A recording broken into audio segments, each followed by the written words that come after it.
So I wanted to make this quick video and explain what intuitive eating is and how you can get a better sense of it and how to practice it. So intuitive eating is basically the idea that you can walk anywhere and you get a sense of what is the correct food to eat in this moment. Right? And intuition is really in the moment intelligence, right? It's not like you're planning a meal tomorrow, you're planning a meal tonight. That's not really living now, which is in the intuitive space. Okay, so that's the first part, is that intuition is usually just spontaneous knowledge. So the other thing I'm going to show you an example of how to do it and how to practice it. The other thing I want to bring up is like the energetic system of the body is very sophisticated, it's very intelligent, right? The cells in your body know what they want, they know what they require for health. But for most of us, we override it with our thinking. We've got too many concepts, too much sort of gained knowledge, and so we override the intelligence which is here operating. Okay. So every day, when we look at something, when we think something, our cells and our energy system is responding. And there's three ways, but I'll just explain 2 ways that they respond. The first way is that they move towards it. Your energy system and your cells will move towards it because it recognizes it as a way to support life. It's basic biology. The other movement is you go back. And this is a sign that your cells and your energy system recognize it as it's toxic. So it does not support life. Okay. So when we put those two together, we've got intuitive eating and we've got the energy field of the system knowing what's healthy and what's not. Then we can practice this process with food. So I'll give you some examples. So we're in the kitchen, and I recommend starting easy, starting simple. So I'm going to look at this water.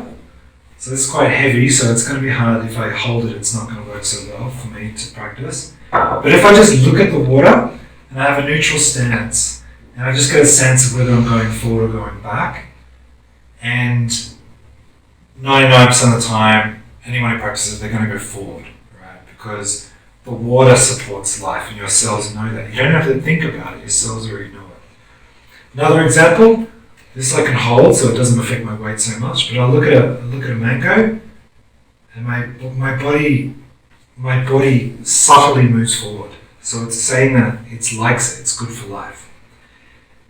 Now there are some instances where you may go back on something that you think is obvious, like fruit, because you may have just eaten a big meal and your chemistry is all kind of weird, and then you look at a piece of fruit. Maybe your body's like, no, I can't handle that.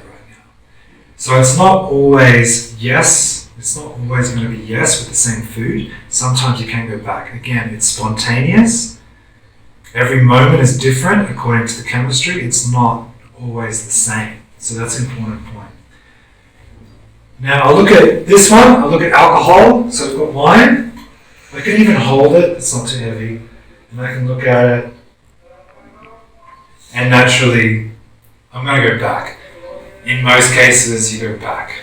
Again, there may be some instances where you go forward, but in most cases, you're going to go back no matter what the alcohol is, because it's recognized as a toxin to the body.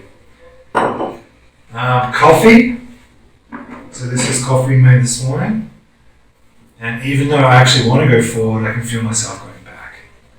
So in this moment, coffee's not good for me. But that's, I can still have it. It's no big deal. Honey. I can feel myself going forward on that one. So that's basically it. So everything you're looking at, you will always get a forward or a back motion, depending on what the cells recognize. And so this is a way that you can practice intuitive eating and get better at knowing what to eat at what moment.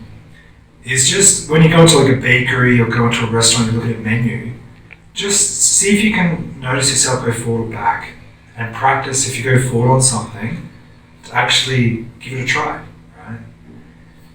And this will enhance your ability to feel it and enhance your intuitive eating skills as well. well.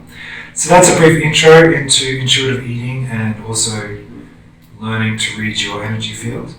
If you have any questions, let me know, and I'll see you next video.